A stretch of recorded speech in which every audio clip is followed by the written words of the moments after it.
നമസ്കാരം, ഞാൻ രേവതി ഉദയൻ. ഒടുവിൽ അൻവറിന്റെ അതിർത്തി സുധാകരനും സ്ഥിരീകരിച്ചു.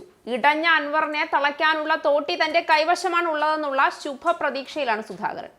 മറ്റു നേതാക്കന്മാരും സതീശനും ഉൾപ്പെടെ കണ്ണടച്ചിരുട്ടാക്കുന്നത് പോലെ പാർട്ടിക്കുള്ളിൽ യാതൊരു പ്രശ്നവുമില്ല എന്നും അൻവർ തങ്ങളുടെ കൂടെയാണ് എന്നും പറയാൻ സുധാകരന് ഒരല്പം ഉളുപ്പുണ്ട്. പൊതുജനം അത്ര മണ്ടന്മാരല്ല എന്ന് സുധാകരന് ഈ കാലത്തുള്ള ജീവിതാനുഭവങ്ങളും രാഷ്ട്രീയ പാരമ്പര്യവും കൊണ്ടെങ്കിലും ബോധമുണ്ടല്ലോ.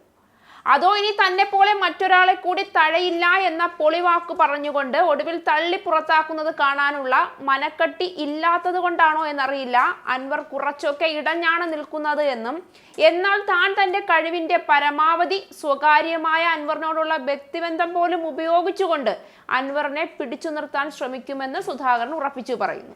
ശരിയാക്കാമെന്ന് പറഞ്ഞിട്ട് സണ്ണി ജോസഫിനിട്ട് പണി കൊടുക്കാനുള്ള തന്ത്രമാണോ എന്നതും കണ്ടറിയണം.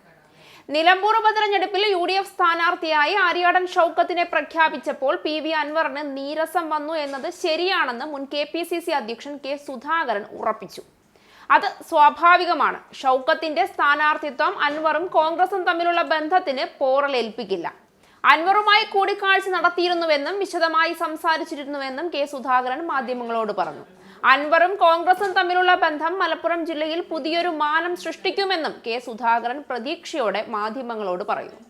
അഭിപ്രായ വ്യത്യാസങ്ങൾ അത് എവിടെയാണെങ്കിലും ഉണ്ടാകുമെന്നും, എന്നാൽ ഒരു തീരുമാനമേ നടപ്പിലാക്കാൻ കഴിയൂ എന്നും അദ്ദേഹം ഉറപ്പിച്ചു പറഞ്ഞു. ആര്യാടൻ ഷൗക്കത്തിന്റെ സ്ഥാനാർത്ഥിത്വം UDF-ൽ ഒറ്റക്കെട്ടായി എടുത്ത തീരുമാനമാണ്. അൻവറിന്റെ താല്പര്യങ്ങൾ പരമാവധി സംരക്ഷിക്കാൻ ശ്രമിക്കും. അൻവറിനെ ഒപ്പം കൂട്ടുന്നത് UDF-ന് മുതൽക്കൂട്ടാണെന്നും K സുധാകരൻ പറഞ്ഞു.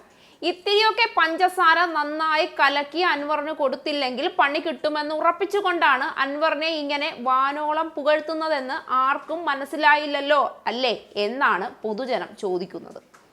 അൻവർ മത്സരിക്കുന്ന കാര്യത്തെപ്പറ്റി മാധ്യമപ്രവർത്തകർ ചോദിച്ചപ്പോൾ അതേപ്പറ്റി തനിക്ക് വിവരം ലഭിച്ചിട്ടില്ല എന്ന് K സുധാകരൻ പറഞ്ഞു. മത്സരിച്ചാൽ അപ്പോൾ നോക്കാം. അൻവർ മത്സരിച്ചാൽ UDF-ലെ ബാധിക്കില്ല എന്നും K സുധാകരൻ പറഞ്ഞു. അൻവർ പൂർണ്ണമായും സഹകരിക്കുമെന്ന് തന്നെയാണ് പ്രതീക്ഷിക്കുന്നത് എന്നായിരുന്നു KPCC അധ്യക്ഷൻ സണ്ണി ജോസഫ് പറഞ്ഞത്. LDF-ന്റെ ജനവിരുദ്ധ നയങ്ങളെയാണ് എതിർത്തതെന്നാണ് അൻവർ ഇന്നലെ മാധ്യമങ്ങളെ കണ്ടപ്പോൾ പറഞ്ഞത്. അൻവർ ഉയർത്തിയ ജനകീയ പ്രശ്നങ്ങൾ ഇപ്പോഴും നിലനിൽക്കുകയാണ്. ആ വിഷയങ്ങൾ തന്നെയാണ് UDF-ഉം തിരഞ്ഞെടുപ്പിൽ ഉയർത്തുന്നത്. വിഷയാടിസ്ഥിത സഹകരണം അൻവറിൽ നിന്ന് പ്രതീക്ഷിക്കുന്നതായും സണ്ണി ജോസഫ് മാധ്യമങ്ങളോട് പറഞ്ഞിരുന്നു.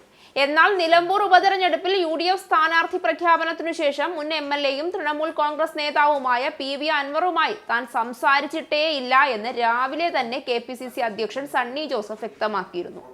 നേതാക്കന്മാർ ബന്ധപ്പെട്ടുകൊണ്ടിരിക്കുകയാണ് എന്നും മുൻ KPCC അധ്യക്ഷൻ K സുധാകരനാണ് അൻവറുമായി സംസാരിച്ചതെന്നുമാണ് അദ്ദേഹം പറഞ്ഞത്. അപ്പോഴേ സണ്ണിയെ കൊണ്ട് കൂട്ടിയാൽ കൂടുന്നതല്ല കോൺഗ്രസിന്റെ തമ്മിൽ തല്ലു തീർക്കുന്ന പരിപാടി എന്ന് പറഞ്ഞതല്ലേ എന്ന് പറഞ്ഞുകൊണ്ട് സുധാകരൻ പക്ഷവും രംഗത്തെത്തിയിട്ടുണ്ട്.